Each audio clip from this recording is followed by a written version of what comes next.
Welcome back to my channel. আসসালামু আলাইকুম। আশা করি সবাই খুব ভালো আছেন। আজকে আপনাদেরকে বানিয়ে দেখাবো কেক। কিভাবে খুব সহজে ঘরোয়া পদ্ধতিতে মজা করে কেক বানাতে পারবেন, সেই রেসিপিটি আপনাদের সঙ্গে শেয়ার করছি।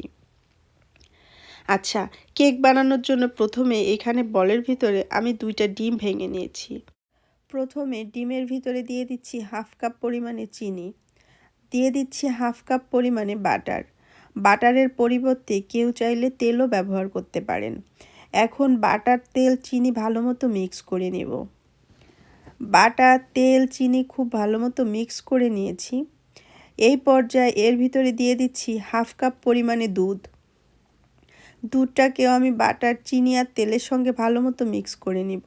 সব কিছু ভালো মতো মিক্স করা হয়ে গিয়েছে। এখন এর ভিতরে দিয়ে দিচ্ছি 1 কাপ পরিমাণে ময়দা। ময়দাটা আমি চেলে দিচ্ছি। এখন এর ভিতরে দিয়ে দিচ্ছি 2 টেবিল চামচ পরিমাণে কর্নফ্লাওয়ার। এখন দিয়ে দিচ্ছি হাফ কাপ পরিমাণে গুঁড়া দুধ। দিয়ে দিচ্ছি হাফ চা চামচ পরিমাণে বেকিং পাউডার।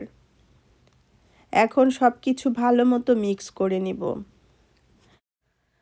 সব কিছু খুব ভালো মতো মিক্স করে নিয়েছি। এখন এর ভিতরে দিয়ে দিচ্ছি 1/4 চা চামচ পরিমাণে ভ্যানিলা এসেন্স। সব কিছু খুব ভালো মতো মিক্স করে নিলাম। কেকের ব্যাটারটা সম্পূর্ণ রেডি। ব্যাটারটাকে একটা সাইডে রেখে দিচ্ছি। এদিকে আমি একটা বেকিং ট্রের ভিতরে বেকিং পেপারের তেল ব্রাশ করে রেখেছি। এখন আমি ব্যাটারটাকে এই বেকিং ট্রের ভিতরে ঢেলে দিলাম। এদিকে চুলায় আমি একটা প্যানের ভিতরে স্ট্রেনার দিয়ে রেখেছি। এর উপরে এখন আমি বাটিটাকে বসিয়ে দিচ্ছি। আমি উপর থেকে একটু ব্লুবেরি দিয়ে দিচ্ছি। আমার হাতের কাছে ব্লুবেরি ছিল তাই দিচ্ছি। এটা অপশনাল। একেবারে কম জালে কেকটাকে বেক করে নিতে হবে 40 থেকে 45 মিনিট।